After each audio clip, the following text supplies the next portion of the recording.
At 12 o'clock, we got Virginia Tech, who's 1-2, traveling to Marshall, who's 2-0. Which is why I'm talking about this game. Is Marshall, weirdly enough, the Thundering Herd. Marshall favored by 5 on ESPN2. This is weird for Virginia Tech that this is their fourth out-of-conference game, I believe. Because they started the season against Old Dominion. They won. Then they played Purdue, lost. They played Rutgers last week, lost. Now they're playing Marshall. That's 4 out-of-conference games. That's too many out-of-conference games, guys, in a row. You haven't even started ACC play yet. That's wrong. How's wrong with you guys? Grant Wells is 33 of 62, throwing for 494 yards, 5 touchdowns, 2 interceptions. Bashul Tutin has had 38 carries for 104 yards and a touchdown. We'll get back to that later. Jalen Lane has had 9 catches for 123 yards and 2 touchdowns. Cam Fancher has gone 43 of 62, throwing for 446 yards, 1 touchdown, 1 interception.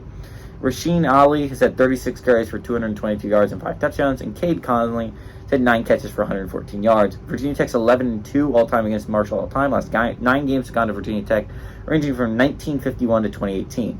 Virginia Tech is 4-1 in one-possession games. One of the 2 games that Marshall won was, in fact, one possession. Okay.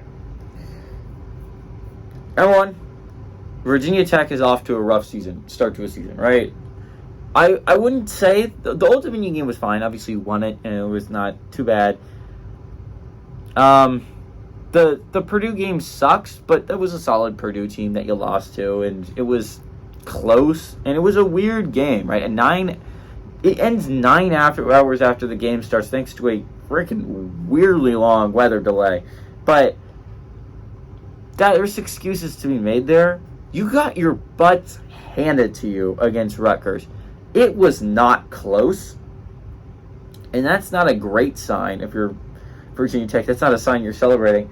Marshall's also the most forgotten about undefeated team in the entire nation. To be fair, it's because they played 2 games and then had a bye already, which is insane. So yeah, no one's going to be talking about them. They have won 2 games. Most teams that have won 2 games are 2-1. This is weirdly one of the undefeated teams in the nation. Kind of crazy if you ask me. Marshall I don't know what to think of Marshall yet. I haven't watched them play a good game yet. Again, Fancher's their quarterback. He's thrown 1 touchdown to 1 interception. And this isn't like Air Force where it's 1 touchdown. It's like, oh, that's crazy the amount of touchdowns you've thrown in 3 games. Rasheen Ali has been the reason this team has been competent, and it's because he's a pretty good runner on the ground. It's the Thundering Herd have really been getting their yards on the ground.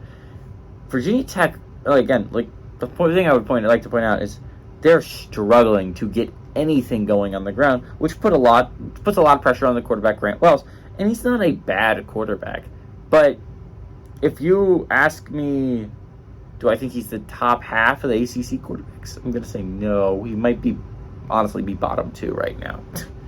I hate to say it. I'm a big fan of Grant Wells. I like watching him play football, but the thing is, you're not going to put him ahead of a lot of guys on the list and the players in the ACC. I mean, even Calandria and Castellanos has been playing good football, and I would be hard pressed to put, Grant Wells above them. I think the only guy you can make an argument for is Phil Yurkovec from Pitt, is that he's playing better than, and that's an argument.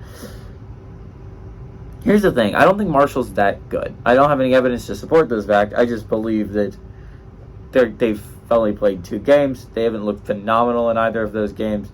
I kind of like Virginia Tech to go on the road and pull off the upset. Give me Virginia Tech on the road to beat Marshall, the Thundering Herd.